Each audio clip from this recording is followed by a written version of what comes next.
Rencontré dans son hôtel La Grâce, si au quartier Nongo, en face de Tadi Club, dans la commune de Ratoma, ce jeune entrepreneur qui évolue aujourd'hui dans plusieurs domaines en entrepreneuriat nous explique le début de sa carrière managériale. Tout est parti de ma maman, avec qui j'ai grandi, et ça c'est à Zérokouré. Bon, elle partait dans les villages acheter des marchandises, n'est-ce pas, amener à Zérokouré, marcher pour vendre. On pouvait aller faire des marchés, on revient, elle me donne peut-être 10% ou bien 20% de ce qu'elle a investi. Je faisais l'école primaire. On est resté dans ça. J'ai eu l'idée, j'ai dit maman, pourquoi vous déplacez toujours? Alors que je connais déjà quelques-uns de vos clients, quelques clients un peu partout dans les villages. J'ai dit, je voudrais voir, est-ce que tu m'accordes quelques moyens? Je peux aller, n'est-ce pas, me battre de mes propres ailes. C'est là, elle m'a donné un peu d'argent et je partais maintenant revenir. L'intérêt que je gagne, elle prend, n'est-ce pas, 80%, moi je prends 20%. Et ça me suffisait. Diplômé de l'université guinéenne, il a tapé à plusieurs portes afin d'obtenir un emploi. Mais sans suite, il détaille les difficultés rencontrées sur son parcours avant d'atteindre ce niveau. Après l'université, je n'avais aucun soutien, sinon que les parents aussi qui m'envoyaient au mieux quelque chose et autres. En 2010, j'ai fini les études. Je suis venu un peu... J'ai commencé à déposer mes dossiers dans les ministères, dans les entreprises et autres. Mais j'ai constaté qu'il n'y avait pas gain de cause.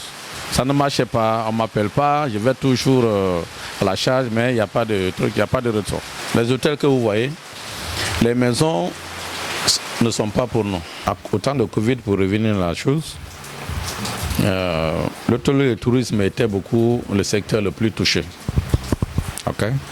Puisqu'on a dit que c'est dans les motels, les auberges, les hôtels, les bars et autres où le virus était facile à être transmis. Mais une question qu'on ne comprenait pas, on a dit qu'il n'y avait pas de regroupement. Ok? À moins de 10 personnes ou bien 15 ou 20 personnes. On appelait ça distanciation sociale. On a respecté tout ça. Mais ils nous ont dit les bars, hôtels, auberges, hôtels et autres restent fermés. On a accepté, on a fermé. Mais il se trouvait que les agents de l'État venaient toujours nous déranger à tout moment. Très inspiré dans le domaine de l'entrepreneuriat, ce jeune homme diversifie ses actions en créant une entreprise dénommée Mon Constant Guinée qui s'occupe des BTP, bâtiments et des travaux publics. J'ai élargi un peu le domaine. Je suis dans le BTP, c'est-à-dire construction et autres, quelles que soient les maisons, les trucs et autres. Je suis, même depuis que j'ai ouvert l'entreprise Mon Constant Guinée, salut, j'ai eu pas mal d'occasions de réalisation des projets, c'est-à-dire les domaines de construction, je suis là-dedans. J'ai commencé et peut-être que vous verrez les images et autres dans les mois à venir. Les gens ont eu confiance en nous, nous ont confié des projets, on est en train de réaliser. Et ils ne sont pas déçus, puisqu'il y a eu des remerciements, il y a eu beaucoup d'encouragement du côté des propriétaires et autres, et on est là-dessus.